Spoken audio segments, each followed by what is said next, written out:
آج ویو 360 میں امریکہ کے صدارتی انتخابات پر یورپی اتحادیوں کی نظر، کسی کو بائیڈن حکومت کی خواہش، کسی کو ٹرمپ انتظامیہ کی واپسی میں دلچسپی۔ ذہنی صحت کا عالمی دن، وائس آف امریکہ کی نئی سیریز کبھی سوچا ہے؟ پہلے ہم خط لکھتے تھے تو اس میں 15-20 دن لگ جاتے تھے کہ اس کو ڈلیور کرنے میں، اور واٹس ایپ کے دور میں کیا اب بھی ڈاکیے کا انتظار کیا جاتا ہے؟ وائس آف امریکہ واشنگٹن سے میں ہوں سارہ زمان، یہ ہے ویو 360۔ افغان حکومت اور طالبان کے درمیان دوحہ میں مذاکرات سست روی کا شکار ہیں۔ بات چیت کے بنیادی اصول طے کرنے میں ہی مشکلات پیش آ رہی ہیں۔ دوسری جانب افغانستان میں پرتشدد کارروائیاں بھی جاری ہیں۔ ایسے میں امریکی فوج کے انخلاء سے متعلق صدر ڈونلڈ ٹرمپ کی تازہ ترین ٹویٹ نے افغانستان کے مستقبل کے بارے میں تشویش پیدا کر دی ہے۔ تجزیہ کاروں کا کہنا ہے کہ اگر افغان دھڑوں کے درمیان ہی کسی معاہدے سے پہلے امریکی فوج کا وہاں سے انخلاء ہو جاتا ہے تو اس سے طالبان کا پلڑا مزید بھاری ہو جائے گا، جو پہلے ہی افغان حکومت سے علیحدہ امریکہ کے ساتھ ایک معاہدہ کرنے میں کامیاب رہے۔ بدھ کی رات امریکی صدر ڈونلڈ ٹرمپ نے ٹویٹر پر کہا کہ ہمیں افغانستان میں خدمات سر انجام دینے والے باقی ماندہ بہادر مردوں اور خواتین کو کرسمس تک واپس گھر بلا لینا چاہیے۔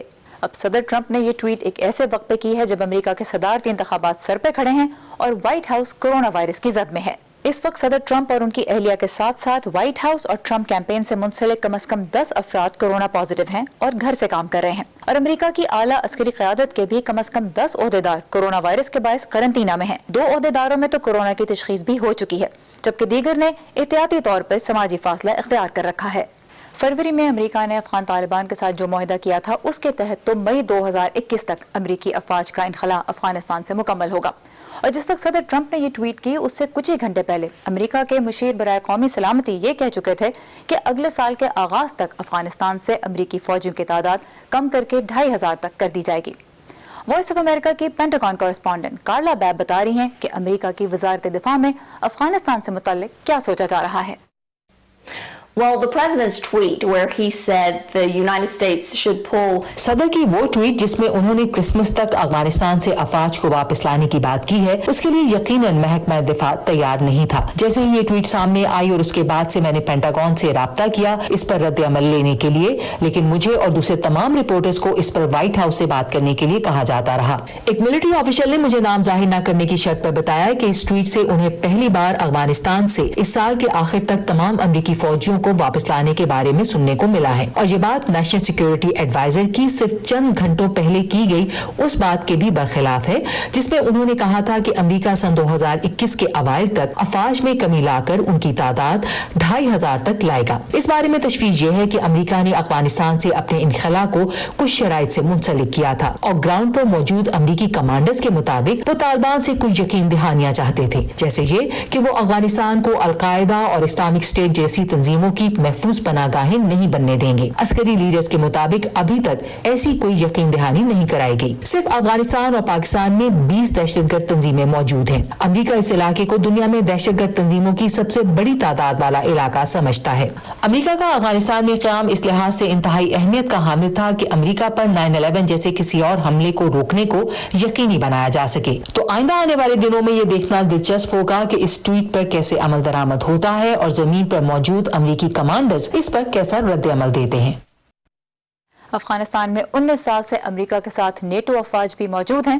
صدر ڈونلڈ ٹرمپ کی اس ٹویٹ سے متعلق نیٹو کے سیکرٹری جنرل کا کہنا تھا کہ امریکہ اور نیٹو نے مل کے افغانستان جانے کا فیصلہ کیا تھا، مستقبل کے بارے میں بھی فیصلے اکٹھے ہی کریں گے اور جب صحیح وقت آئے گا تو مل کر ہی واپس بھی آئیں گے۔ صدر ٹرمپ کے دور میں نیٹو اور امریکہ کے تعلقات میں اتار چڑھاؤ بھی آیا ہے۔ اس وقت امریکہ کے صدارتی انتخابات پر یورپی ملکوں کی بھی گہری نظر ہے۔ بعض اہم نیٹو اتحادی تو چاہتے ہیں کہ جو بائیڈن کی حکومت آئے اور تعلقات میں کچھ استحکام پیدا ہو، لیکن بعض یورپی ملکوں کی نظر میں صدر ٹرمپ نے نیٹو ممالک پہ جو دباؤ ڈالا ہے وہ خوش آئند ہے۔ اسی بارے میں مزید جانتے ہیں اس رپورٹ میں۔ 2016 کی انتخابی کامیابی کے فوراً بعد صدر ڈونلڈ ٹرمپ نے اعلان کیا تھا کہ نیٹو متروک ہو چکا ہے، کیونکہ بقول ان کے یہ ادارہ دہشت گردی کے خاتمے میں فعال نہیں۔ اس بیان نے نیٹو کے اتحادیوں کو محتاط کر دیا جنہیں یوکرین پر روس کے حملے نے ہلا کر رکھ دیا تھا، لیکن پھر 2017 میں صدر ٹرمپ کے لہجے میں تبدیلی۔ اب وہ دہشت گردی کا مقابلہ کر رہے ہیں۔ میں نے کہا تھا کہ یہ متروک ہو چکا ہے، لیکن اب ایسا نہیں ہے۔